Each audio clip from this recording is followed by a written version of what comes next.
Hello, everyone. Today we're going to be talking about what people do a lot, and they're actually wasting their money using Google Ads. And hopefully, this will help you if you're doing the same mistake or if you hadn't thought about it, so that you can avoid it and save that money and invest it properly into your Google Ads account. So I'm very excited to do this video. During my personal time when I'm just browsing online, I typically see these little details, and if it helps someone out, great, right? So let's get right into it. We're going to cover three ways on what people do that are actually negatively impacting their Google Ads account and how to avoid these. So the first one is actually going to be done through my mobile device, just because it has to do with call only ads or call ad extensions. So if you see here on my mobile device, I search for dentist near me, and keep in mind I'm doing this search after 11 p.m. at night, right? So this is very important for this first error that people usually do. And we're going to skip over this COVID-19. Hopefully everyone is staying safe. But we land here into the ads, right? So we have 3 out of the 4 ads be call only ads. And I typically see the error that I'm about to explain with a normal expanded text ad with a call ad extension. Um, if you're not aware what ad extensions are, I have other videos on that. But these are a little different. These are call only ads. And in this case, it's actually worse, right? So back to the point that I made, that I'm doing the search after 11 p.m. at night. Basically, if I were to click this ad, it would go straight to voicemail, because, office hours are closed at the dentist. They close at 5 p.m., 6 p.m., what have you. And so this company, the first impression someone is getting at is like, hey, I'm being offered to speak with someone and give my business, and I'm going straight to voicemail. And yes, someone may leave a voicemail, but typically the error here is that you're spending money by not scheduling your call only ads or your call ad extensions. So even though you want to run your ads after hours, that's perfectly fine. Just make sure when you have call only ads or call ad extensions to schedule those out for your office hours. And if you want to be very detailed, you can even, kind of split your ads so that during office hours you have both the option to call or the option for form submissions. But after hours, you go away with these call ads, and also on your landing page, take away any phone numbers, just so that you can have everyone focused on submitting their information via a form. So that's the first issue that I always see, are call ads when, obviously the business is not open. So now moving back to the desktop here, we have, we're staying with dentist, and now we're going to focus on the number 2 thing, or the second thing that people do that are, it's, basically wasting your money. And that is taking people to either your normal website as opposed to a landing page, or an unoptimized landing page. So here again, now on desktop, I search for dentist near me, and we have this one ad here at the top. Now, this one's purple here. It's not blue, which means that it's been clicked before. But if you know me, you know that I don't like clicking on ads, and I did not click on this ad. I hovered over it. I saw the URL here at the bottom left corner, and I directly typed it on the search bar, and I guess it just counts it as a click. But so here we can see that it's a domain/welcome, so it's probably some type of landing page. And in order to validate that, I type in the domain, and I see the homepage here. So scrolling through this homepage, and kind of to give you a reason why you don't want to do a homepage for your ads is because there's a lot of distractions, right? So yes, it's probably very valuable information. You want to learn about your dentist, you want to see what payment options you have, and you want to see what type of services you have, as you can see here. But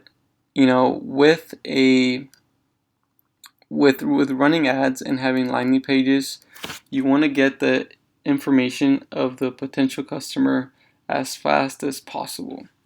So now let's go to the actual landing page that they're using, and you can see the difference here, the /welcome, and it's the very top is exactly the same as a home page, which here in marketing is what we call above the fold.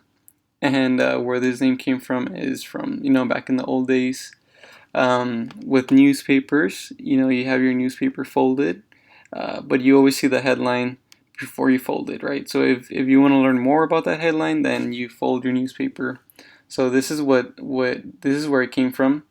So you want to put the important information here above the fold, and if people want to learn more, then they scroll down, right? So the issue with this landing page, so now that we learned that they are using a landing page, is that it's not optimized, right? So you don't want to have all these different menu options because that'll distract the person from giving you their information. And yes, here we do have book my appointment, or we have the phone number, but it doesn't give you an incentive into why they should book their appointment right off the bat. And you can have two options here. You can have your form right here, or you can have, by clicking this button, take you to the form, and that's completely fine if you have a specific software that captures your forms, I guess. But down here, you see that it's not optimized because it's just too much text. And for those who are very aware with SEO, or just know some about SEO, usually the more content the better for a website. But I would argue that for a landing page, you want to keep things very focused, down to bullet points, a little bit of text, and kind of attract the user into giving you their information. And I was just curious, so by clicking this book my appointment, here you have the form, right? So just to show you guys. But yeah, that's the second thing is when you either use a unoptimized landing page, or two, you're taking users to your homepage or to your normal website. So these are two mistakes that people usually do, and you want to make sure every dollar counts when you're doing Google Ads. So please drive them to an optimized landing page. And now the last mistake that people do, and I'm going to scroll up here, is not using negative keyword list. So just as you know, Google Ads functions all about keywords, right? Targeting the right keywords, doing your keyword research before you start advertising. But a lot of people leave out negative keywords. And this is the stuff that you don't want to bid on. So let's say I'm searching for, I couldn't find a dentist example here. So let's say I'm searching for what is web hosting, right? So not necessarily do I want to start web hosting, maybe in the future, but right now I'm just curious to where that is. Maybe I'm learning about it, maybe I heard about web hosting, I have no idea what it is, and I just want to search it. So as you can see here, the top one is organic, it's not an ad. And it says what is web hosting and beginner's guide, what have you. But if you scroll all the way to the bottom, you do have one ad, right? And these people are trying to sell you managed hosting and support. So what I'm trying to get at here is if you're bidding for web hosting and it's a broad match or a phrase match keyword, you definitely would want to neg out the phrase what is or something similar, because then even if you don't get clicks, you'll get impressions, and your data will just be skewed.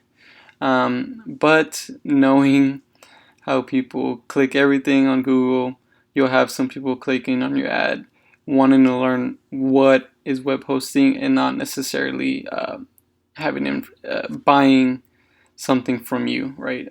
A service.